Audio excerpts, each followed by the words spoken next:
Okay, I'll give it a controlled purge.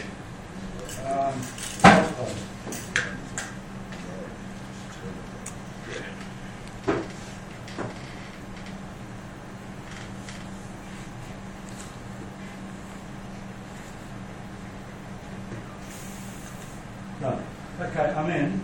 Now, if I want to pump the unit down for relocation, what I want to do is pump the refrigerant into the outdoor unit, close the valve so the refrigerant is contained in the outdoor unit so as I can uncouple the flares, put it in my trailer and reinstall it.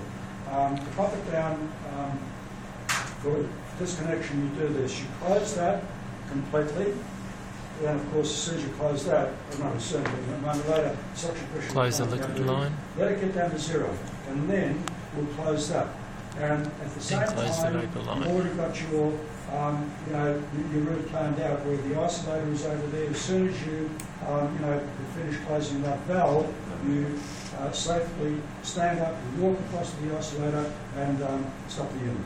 It needs to be running, does it? It's got to be running. It's got to be running.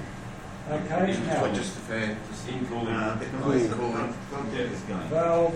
Okay, we're not working here. Closed. What's the burn? Suction pressure is about to plummet. Cooling.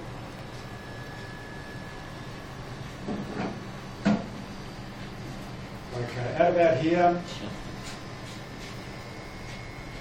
A lot of turns in this. Close your vapor line valve. Close it completely, both of them. Units running in vacuum, don't let it run in vacuum too long. Walk across to your isolator. This is my isolator. Bang. Power off. Now, there's nothing in the interconnecting lines. There's nothing in the head unit. I can undo my fan up here, here, here.